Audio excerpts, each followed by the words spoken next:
Y'all know what's going on. It's time for another episode of Doing Time with Joe. I'm your host, Joe Baker, back again with this brother that's blowing me away with these interviews. It's Mike G back in here with me. Thank you for doing this again, brother. But we just finished one, y'all, part one of my day of interviewing with him. I wanted to talk about, in the last episode, things came out about, he's walked away from the gang life. He's turned his life over to the Most High. He's doing a lot of things and accomplished a lot of things. Got his GED, completed CMS, completed the college course at Austin P. He's doing a lot of things, y'all.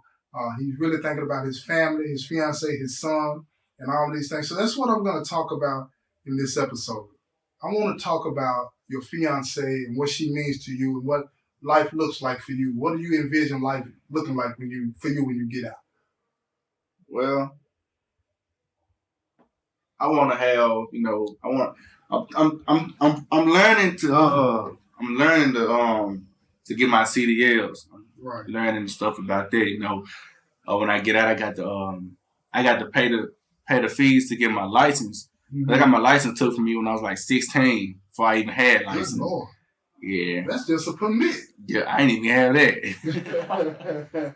But yeah, I'm looking into getting my CDLs, and if not get my CDLs, going back to school for culinary arts, give me a degree in there, right.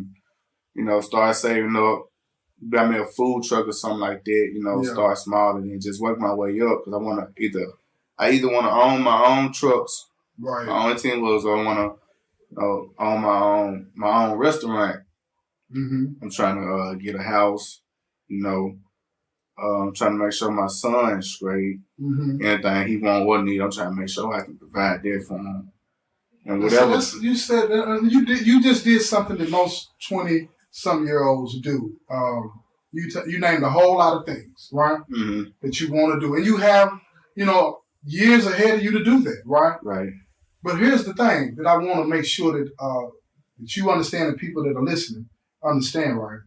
To accomplish all of that, you're going to have somebody amazing in your life. I just believe that. Definitely. Yeah, and you talk about whenever I see you talk about, whenever you talk about your fiance around me, right? Mm-hmm. You light up.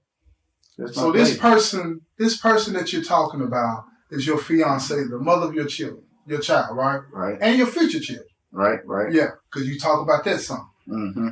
Tell us about her, because what makes her so special that you believe that you can achieve all of these things and you want to achieve all of these things for her and your son? Because I think a lot of people miss how important it is to have that person in your life or people in your life when you're incarcerated, because this person seems to be your anchor. So tell us about her. We need to know who she is. What prototype is she? Because we need to know that. Well, okay, look. All right, check this out. All right, so we met in 2014 in high school. I was in 9th grade. She was in the 11th, I believe. Mm-hmm.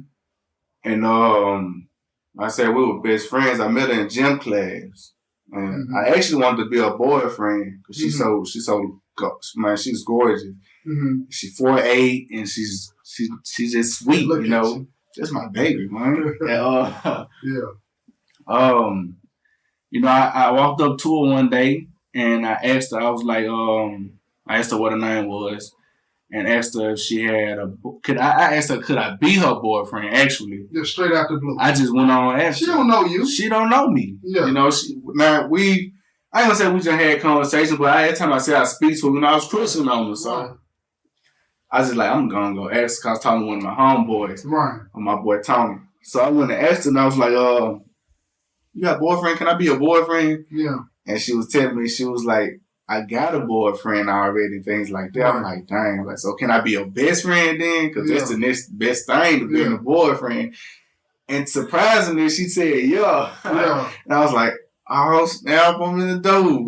Yeah. So, fast forward a year later, she ended up graduating. Mm-hmm. Now, mind you, I told y'all, I had an anger problem. I have an anger problem. Well, I had an anger problem working on that. Mm-hmm. And when she graduated, after she graduated, she came to gym. We met up in gym and stuff. Mm-hmm.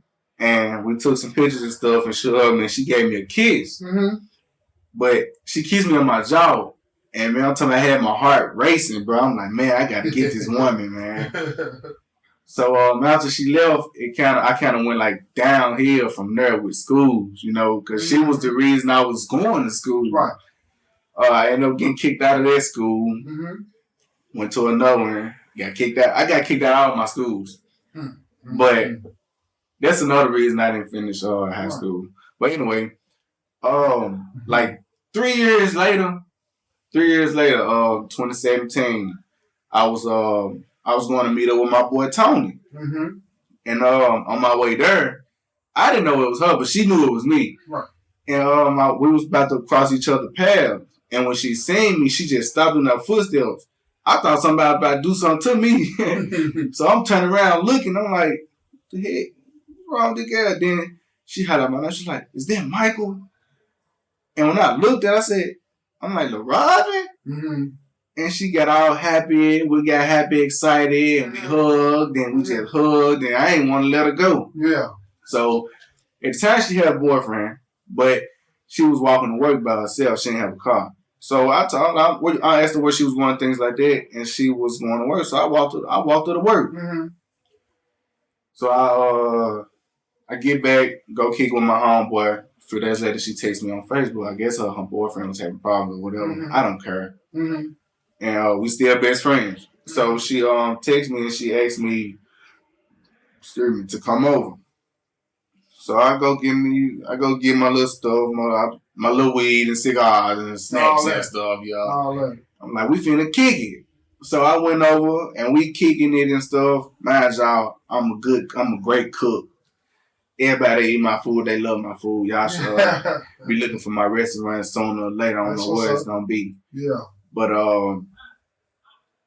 she asked me to come over. I came over and we was kicking it and stuff. And she asked me if I knew how to cook. So she get to taking the food out, so we get to cooking and stuff. And long story short, I got to telling her dude about, you know, my living situation. At the time I didn't have a stable home. I was staying with my big sister, but if she was to get upset or something like that, or if I was to do some shit in life, she'd put me out. I ain't got time for that. I'm 17 at the time. Right. And it's too much going on in the world anyway to even be roaming the streets like that. Right. So I got to telling her and her dude about my situation. And this is her and her dude. This is her and her boyfriend. I got you. And her boyfriend offered me to stay there. Yeah. He was like, well, you can stay here. He was like, you ain't got to work and things like that. Like, because we got the bills to take care of. You just stay here. And I said, well, I keep the house clean. Mm-hmm. You know, I cook, take trash out, do things like that. Mm-hmm. So we all came to agreement. And that's what it was. Well, I'm guessing, from my knowledge, he had been cheating on her. Mm-hmm. And she caught him cheating because he was supposed to be at work one day. And he wasn't. And he wasn't at work. Now, I don't know where he was, but, you know, yeah, y'all know how they go. So she told me what it was. We talked about it and things of that nature. And we ended up getting together. They broke up and we got together. Mm-hmm. After they broke up. Mm-hmm. And, you know, I'm thinking he gonna put me out because they not together no more. But he didn't put me out. We all just came to agreement that he could have who he wanted there as long as I'm there with her. Things like that. So long story, some more time passed and things of that nature. He ended up doing what he did, dealing with who he was dealing with, and something happened to him, so he had to go back to where he was from with his pops and things of that nature. Yeah. So he moved away. Yeah, he moved away. Got it. So we moved in with her mom and things like that. We've just been together since then. But what makes her so special to me is during the time after that, like before we moved in with her mom, she didn't want to leave me by myself. You know, I ain't really had nowhere to stay. So I'm sleeping in abandoned apartments. And I might not even get to sleep because I'm staying up outside all night, things like that. And she didn't want to leave my side. So she done slept in abandoned apartments with me. Let me hold on a second.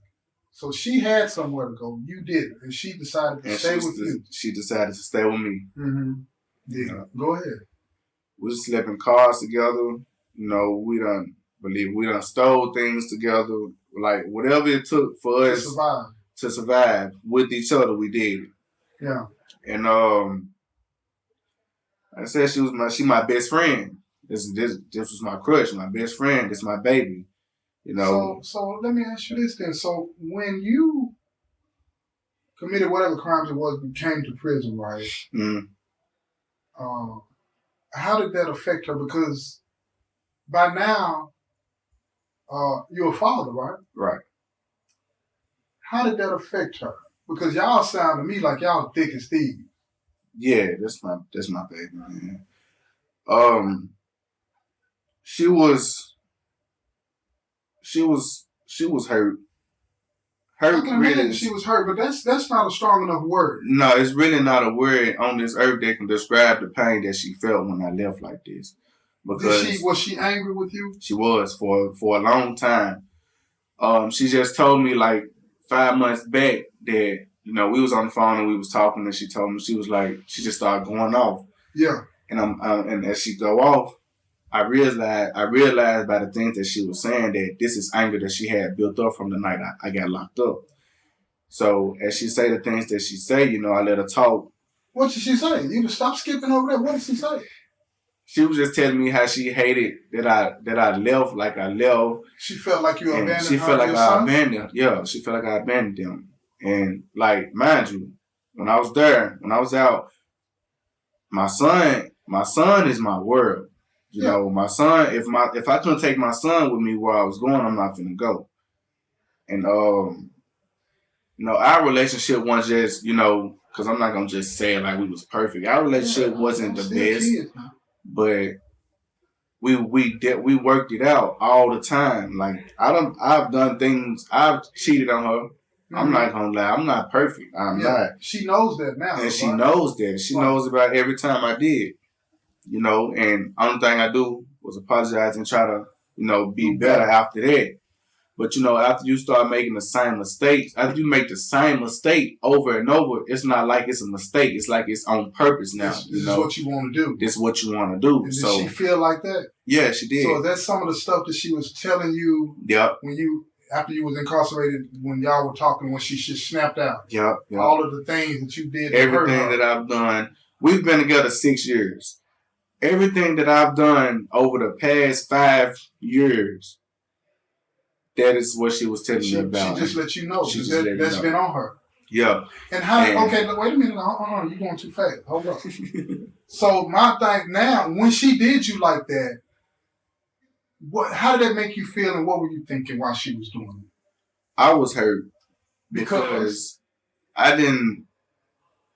I'm not gonna lie to myself. I'm not gonna lie to y'all. I knew that I was causing pain like that, but I didn't know I was causing as much. I was hurting myself. You didn't know how bad she was feeling about what you were doing, did you? Yeah. And when she told me, it's like I was like, dang, I just stabbed this girl in the heart. And then that she was this girl that has slept in cars with you, slept in abandoned places with you, let you stay with her when she was with somebody else until they broke up. All of the things she did for you, what was it that made you hurt this person? Being greedy, trying to find things in other women that she wouldn't do. Meaning, you talking about sexually and stuff like that? Yeah. Yeah, you were feeling yourself. I definitely would. Because I was like, man, I got the girl in my dreams. Yeah, you got the girl in your dreams. So it's like, if I can get her, I can get anybody. You know, that's how I felt. It was my ego, you know. And I like, even now, like, even talking about it really made me feel some type of way, because I hate that I did that to her. Because that's I'm her rock. She's my rock. So you apologize to her for all of that now? Man, I've apologized to her. I apologize to her every time I talk to her. Right. Because it's not enough. I don't feel like life is long enough for me to even tell her how sorry I am. You know what I mean? All right, then. And it's like, grown, then. I can't say this, no, man. That's my baby. So let me ask you this then. How did she? Why do you think? No, not how. Why do you think she stuck by you? Because she loved me. Real genuine love. It's real genuine love. That woman loves me. We're in love with each other still. Like after so long, we are still in love with each other. And I can't say like in the past that I was in love with her. Yes. Well, I loved her. Yeah. But I wasn't as in love with her as I am now. And I'm not even just saying that because I'm incarcerated. Yeah. Like when you come to prison, it teaches you, it reveals a lot to you about yourself. Yes. And not just yourself, but the people that you were dealing with, the people that you have in your corner, and to that nature. And what prison has revealed to me is I'm not, the person that I was setting myself to be. Well, I'm gonna help you out with that a little bit, right? I think that you, like a lot of people, when we were younger, we didn't value ourselves, right? Right. We may have been through whatever traumas that we went through, whatever the case may be, and those things imprinted on us that we were not worthy. Now, we might have acted like we was this dude or that dude or whatever the case may be, but your actions speak. And when you're surrounded with other people that's doing the same thing, you're not gonna have anybody that can give you correction and say, "Boy, you on the wrong path." You got the person that loves you and you love her, but you over here want to lay with this person. You feel what I'm saying? Right. We don't have anybody around us, and when we don't have that when we're not living that righteous life and that virtuous life, having the Most High, you know what I'm saying, is who we answer to above all, then we're not gonna know how to treat anybody else. We're not going to know how to treat ourselves, because in treating yourself the right way, you do the right things. You understand what I'm saying? Right. And when you treat yourself the right way and you do the right thing, then you know how to treat other people the right way and do the right thing by them. You understand what I'm saying? Mm-hmm. And we all been down that road. But a lot of us, you know what I'm saying, missed that. And I'm glad that at your age that you got there. You know what I'm saying? Because this woman that you're talking about, she sounds special.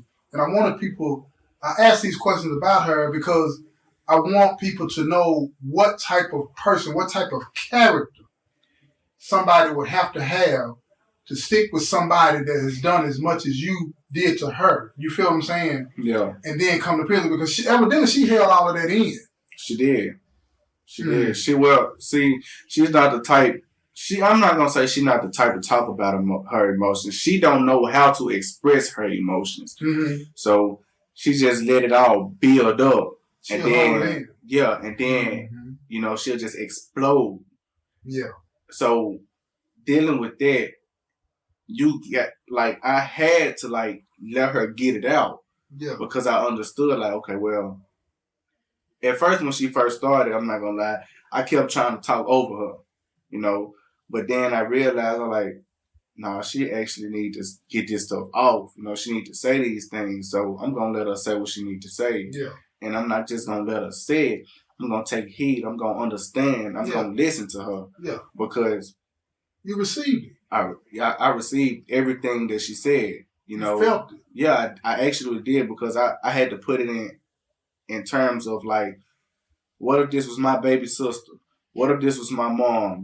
What if this was Granny? What if this was, my niece? You wouldn't want nobody doing that to them, and I know how I react. You know what I mean? I'm not gonna play about mine. Right. I'm gonna do the time. You gotta put her in that category too, somebody that you're not gonna play about or with. And now, I'm not gonna even say now. She's been in that category, but now, but you're able to, here's the thing, I get what you're saying. She's been in that category, but now you're able to act on it the right way. The right way, yeah, the righteous way, Absolutely. So it's this woman, she deserves to be treated with the utmost respect. She deserves to be loved right. She deserves to be, respected. Right. She deserves to have loyalty. She deserves to be happy. Right. Because before she was born, her mom drunk bleach, tried to kill her because she didn't really want the baby. Right. Not only that, she's tried to commit suicide on more than one occasion. Right. She's been in relationships where dudes done put their hands on her. By the grace of God, that's not me. I'm not gonna put my hands on a woman. Right.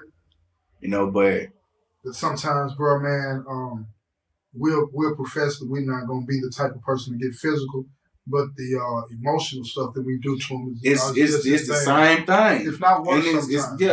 Definitely. Yeah. And I learned that in Victims Impact. You don't have to physically put your hands or harm somebody. I'm talking about he been in Victims Impact. Y'all gotta tell us what's going on. You don't have to physically, hurt somebody. And let me say this before he finishes this explanation, y'all. I don't want to cut y'all. Victims Impact is a class that they make available to us in here where we learn, how our actions impact others. You know what I'm saying? Our direct victims, then the second and third tier victims and all of that stuff. And that class is something that I really appreciate. I used to facilitate that class years ago when they first started it, right? And this is what he's talking about. But go ahead. I didn't want to cut you off. I just wanted them to understand where you're coming from with that. Yeah, mind you, it was on one occasion. I ain't gonna even say I didn't hit her. Mm-hmm. She was beat the brakes off me. Yeah. And I grabbed her by her neck, and I was like, "Bro, stop hitting me," because I'm not gonna hit you. So why are you constantly hitting me? Mm-hmm. Like, stop hitting me. Mm-hmm. And then I picked her up, and not by her neck, but I picked her up by her waist and I threw her on the bed, and I walked out the house because I'm not finna put my hands on you. Right. You already little. You got scoliosis. Right. I'm not trying to hurt you. Right. And that's the only time I've actually ever put my hands on her the way I shouldn't have. Mm-hmm. Now, in one of our interviews, I told y'all how I grew up watching my mama get beat up by her dude. Yeah, you did. So, that kind of took effect on how I treat women also. Yeah. Like, I could be out in public and, this has nothing to do with me. And this guy's... You're not going to watch that. I'm not finna watch that. You're not supposed to. That's the man I am. That's the man my mama raised me to be. Stand up for what's right. Right. And, like I said, I just can't see myself hitting her. Right. Now, she can hit me all she want. Right. But I don't care what I done been hit with all type of things, but I ain't put my hands on her. Here's the thing, ain't nobody got no business hitting on nobody. But here's the thing, I do understand what you're trying to say. You know what I'm saying? You'll let her do that before you do that to her. But see, this is what happens to us a lot of times, bro. Especially when you haven't dealt with whatever unresolved traumas that you got going on in your life. You think that is how you're going to get somebody to see you or to pay attention to you. You know what I'm saying? When you lash out, whether it be a man or a woman. Right. You know what I'm saying? And you get lost in that and you don't realize that this is just a response to trauma. Right. You understand what I'm saying? And so you do that and it becomes a pattern to you. It becomes your routine of how you get somebody to pay attention to you or how you get somebody's attention. And as a person in the relationship, right, where you're conscious now, you're understanding things, right? You have to be patient and meet her where she's at or anybody else in your life that feels like that's the way that they should respond to whatever that they're going to. You have to be patient with them, meet them where they're at, and try to talk them down so that they'll understand I see you, I hear you, and you don't have to do that to get my attention. You feel what I'm saying? And that's a good thing. I'm glad you're on it. I'm glad you took that Victims Impact class, though. Yeah, you got to be willing to understand the person that you with. You got to be willing to listen to them. And not just listen, but to receive it. You know what I mean? Absolutely. Like, and back to the thing I was saying, like, I didn't physically put my hands on her, but I've verbally, disrespected her. I've emotionally disrespected her, hurt her. I've even mentally, made her. I've done those things, and that was worse than me even ever putting my hands on her, because now it's like I'm belittling. How can I say I love you when I'm making you feel low? When I make you feel like you're being degraded. When I talk about you, call you stupid, retarded, call you B's, H's, tell you F you. That's not love. No, I was in class a couple weeks ago when I was in Victims Impact, and our teacher's a woman, and she was telling us about how happy she is to go home to her husband. She was like, we was talking about physical, we was talking about abuse and things like that, domestic violence, and she was saying like, I can't wait. She was like, in her words, I quote, "I can't wait to get home to my husband because love feels good. She said, if you're going home to somebody and you hurt, regardless if it's physically, mentally, emotionally, or verbally, she said that's not love. You can't say that person love you or that you love them if they doing those things to you. And I actually, when she said it, it hit me so hard because I was like, dang. Mm-hmm. Even though I didn't put my hands on baby, I still was abusing her, and that's not me. That's not the type. I've never been like you want to be. That's not that. Yeah. And I've never been locked up for domestic violence. I've never been locked up for assault. So I'm gonna say this. But let me say this. I don't want to cut you off, but I gotta respond to that. I hear a lot of people say, I've never been locked up for this or never been locked up for that. You don't have to be locked up for anything to do it. Exactly. Right. The majority of the people in the world have not been in prison. Right. You feel what I'm saying? Yeah. And all kind of things are going on out there. So I try to shy away from saying I haven't been locked up for this to imply that I'm not that type of person. I won't do this. We all make mistakes. We all do things that we wish we would not have done. But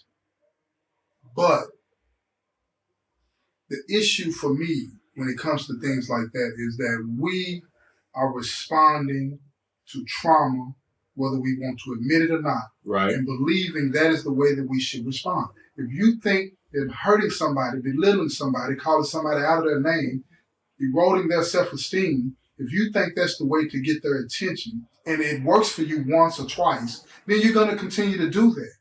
But at what cost? You're destroying this person that you say you love. Right. And it's all because you don't even know how to love yourself. Right. And I'm glad you said that because being incarcerated has taught me how to love myself. Mm-hmm. And the Bible says, love God, love self, love others. That's right. And now look at that order. You got to love God, then love yourself. You can't love yourself. You can't love others without loving yourself first. And you can't love yourself if you don't love God. Because as God is in you, you are in Him. Mm-hmm. If I said that right. I think I said that right. Yes, okay. Is it that way or the other way? It's about the manifestation of virtue, man. You know what I'm saying? Yeah. Is what it is. You doing the righteous thing, the virtuous thing. You feel what I'm saying? That's when you're acting God conscious and being God conscious. When you're doing what is virtuous, righteous by somebody else, righteous by yourself.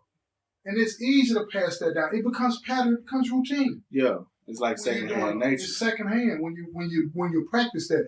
But when you're practicing all of this other stuff, it becomes easy to mistreat somebody and call them out of their name. It becomes easy to talk about somebody and their circumstances and situations because you'd rather be talking and focusing on somebody else than to be focusing, working on the things that you got going on with yourself. We all have been there. You know what I'm saying?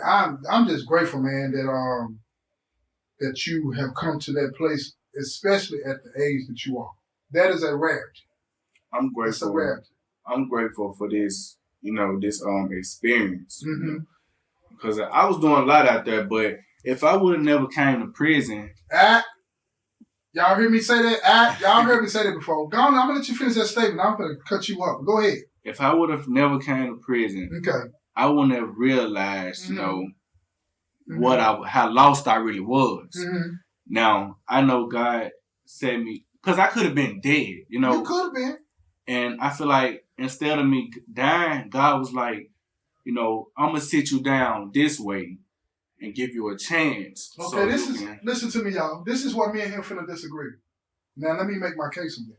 He just said that, let me make sure when I say this, you correct me if I say anything wrong. So you believe God put you in prison? I believe I put myself in prison. Okay, wait a minute, but what did you just say a few seconds ago? You said, I'm going to set him down, right? Yeah. So by implication, you're saying that God put you in prison. Your decisions, but see, this is what a lot of people misunderstand, y'all.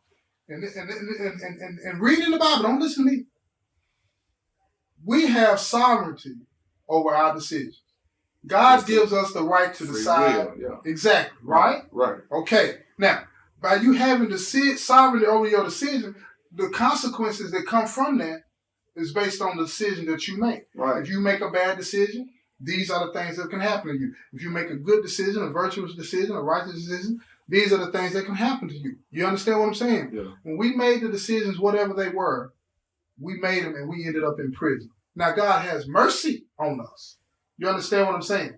Yeah. But God didn't put you here. Your decisions put you here. But check this out, right? Check this out. We can go on and on about this all day, and I would love to talk to you about this all day, right? But I can't. You know what I'm saying? So I want to thank you for sitting down, taking the time to talk to me. I'm really proud of you, brother, and I hope the best for you and your family when you go home, and everything that you hope for and dream for in life, I hope that you get, as long as it's righteous and positive, man, and you stay on the path, man. And I appreciate you, man. I really do appreciate you. Thank you for doing this with me, right? This has been another episode of Doing Time with Joe. I'm your host, Joe Baker, and I say peace, y'all.